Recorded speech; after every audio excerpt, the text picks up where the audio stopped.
some actors become the face of a movie's success. But when a film crashes at the box office, the spotlight can turn into a blame game. From Han Solo to superheroes and blockbuster icons, these actors took the heat for some of their biggest movie flops.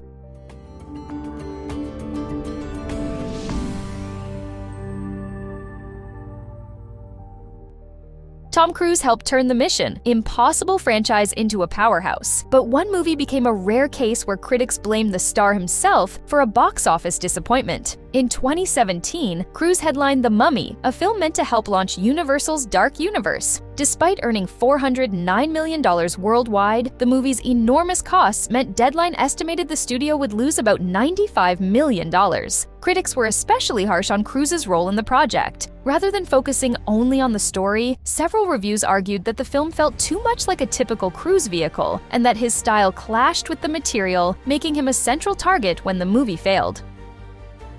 Sydney Sweeney starred in a biopic that earned praise for her performance, yet still became a major box office bomb. Christie followed boxer Christy Salter's rise in the sport and her relationship with coach and ex-husband James V. Martin, but the film made just under $2 million against a $15 million budget. After its disappointing run, actress Ruby Rose publicly blamed Sweeney for the movie's failure, arguing that the film deserved better. The criticism arrived during a period when Sweeney was already facing backlash connected to an American Eagle ad campaign and earlier controversy surrounding a family birthday party, keeping attention focused on the actress instead of the movie itself.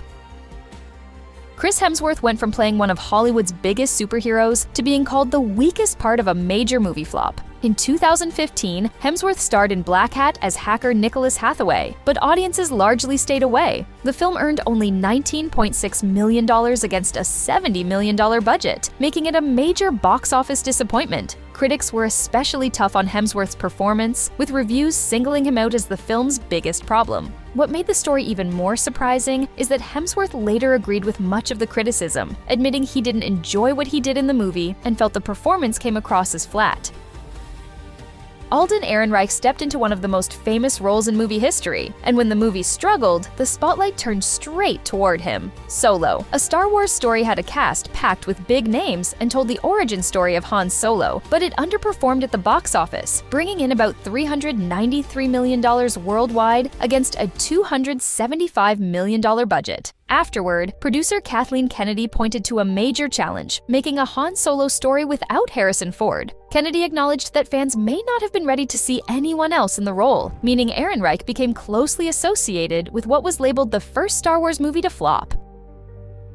Ezra Miller was at the center of a superhero movie that had positive audience scores, a massive studio push, and years of anticipation, yet still crashed at the box office. The Flash was meant to be a major DC release, but it earned $271 million against a reported $200 million budget. While reviews were generally positive, much of the attention surrounding the film focused on Miller rather than the movie itself. At the time of release, Miller was facing multiple allegations and legal issues, including accusations of violence, burglary charges, disorderly conduct, and harassment allegations. With Miller doing little promotion for the film, the controversy became closely tied to the movie's disappointing performance.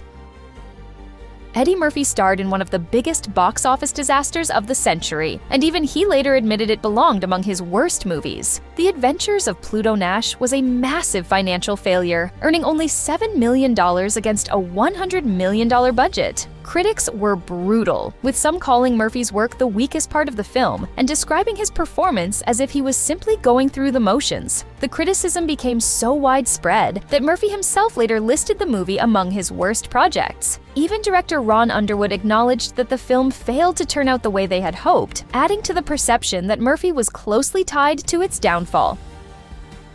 Annabelle Wallis was caught in the middle of one of Hollywood's most awkward blame games. King Arthur, Legend of the Sword, arrived with a famous director, a recognizable lead star, and a legendary story. Yet it earned only $149 million against a reported $175 million budget. After the film disappointed at the box office, attention turned toward a supposed casting mistake. Charlie Hunnam revealed that a piece of miscasting had crippled a central storyline and was ultimately removed from the movie. Reports before release also claimed director Guy Ritchie was unhappy with Wallace's performance and cut as much of her role as possible, leading many viewers to connect the comments directly to her. Rachel Zegler became the face of one of Disney's biggest live-action disappointments. Even though many reviews said she was the best thing in the movie, Snow White earned just $205 million against a reported $270 million budget, leading to significant losses for the studio. Before release, Zegler faced backlash from some people over her casting and later drew attention for comments about modernizing elements of the original 1937 story. After the movie underperformed, producer Mark Platt's son, Jonah Platt, publicly blamed Zegler and her political social media posts for the weak box office turnout. Despite that criticism, reviews frequently singled out Zegler as a highlight of the film.